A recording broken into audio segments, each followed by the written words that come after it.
দেশের একমাত্র প্রবাল দ্বীপ সেন্ট মার্টিনে সারা বছর পর্যটন নিয়ন্ত্রণের নতুন নীতিমালা দিয়েছে সরকার। পর্যটন মন্ত্রণালয়ের ঘোষণায় বলা হয়েছে, নভেম্বর থেকে ডিসেম্বর পর্যন্ত কেবল দিনের বেলা পর্যটক প্রবেশের অনুমতি মিলবে এবং জানুয়ারি থেকে ফেব্রুয়ারিতে সীমিতভাবে রাত্রিযাপন করা যাবে। বছরের বাকি ৮ মাস পুরোপুরি পর্যটক সমাগম নিষিদ্ধ থাকবে। এই সিদ্ধান্তে পর্যটক সহ সংশ্লিষ্ট ব্যবসায়ীদের মধ্যে মিশ্র প্রতিক্রিয়া দেখা দিয়েছে। বিস্তারিত সহকর্মী আয়াস রনির পাঠানো তথ্যচিত্রে ডেস্ক রিপোর্ট।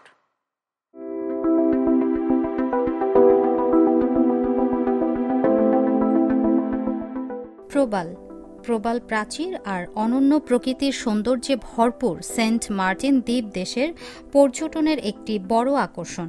কিন্তু পরিবেশ ও জীববৈচিত্র্য রক্ষায় সরকারের নতুন সিদ্ধান্ত অনুযায়ী বছরের মাত্র ৪ মাস পর্যটকদের দ্বীপ ভ্রমণের অনুমতি মিলবে।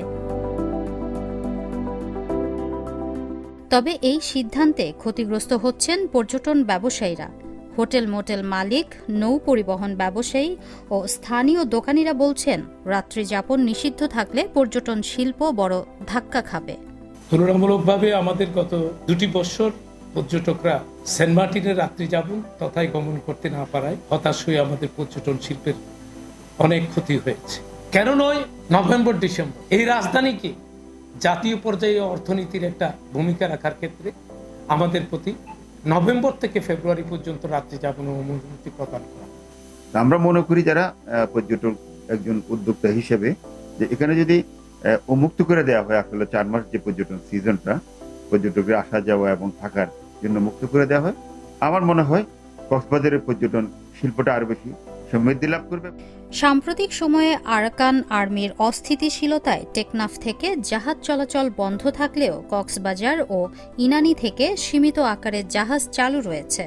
তবে তা পর্যটকদের জন্য যথেষ্ট নয় বলে জানান তারা।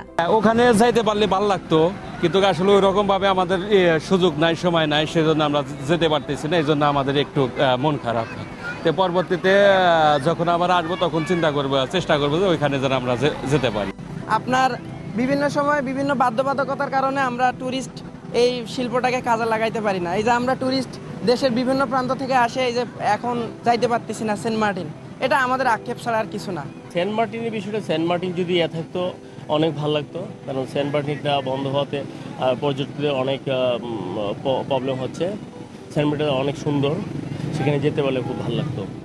এদিকে কক্সবাজারের পর্যটন সেক্টরকে কিভাবে উন্নত ও লাভবান করা যায় সে বিষয়ে পর্যটন সেক্টরের বিভিন্ন স্টক হোল্ডারদের সাথে বসে সিদ্ধান্ত নেওয়া হবে, এমনটি জানালেন এই কর্মকর্তা। আমরা সকল ধরনের স্টেক হোল্ডার যারা আছে সবাইকে নিয়ে বসে পরিকল্পনা করে সামনে আরও বড় রকমের আমরা প্ল্যান করব। আপনারা জানেন এখানে আন্তর্জাতিক বিমানবন্দর করা হচ্ছে, এখানে ট্যুরিস্ট পুলিশ আছে, সব ধরনের, এখানে হোটেল মালিক সমিতি আছে, রেস্তোরাঁ মালিক সমিতি আছে। সবাইকে নিয়ে আমরা বসে যেন এটাকে আরও অনেক দূর নিয়ে যেতে পারি। শুধু বাংলাদেশ না, পৃথিবীর সকল স্থান থেকে যেন প্রতি বছর লক্ষ লক্ষ নাগরিক এই কক্সবাজারের উদ্দেশ্যে, পর্যটনের উদ্দেশ্যে আসে, সেটা আমরা নিশ্চিত করার সর্বোচ্চ চেষ্টা করব।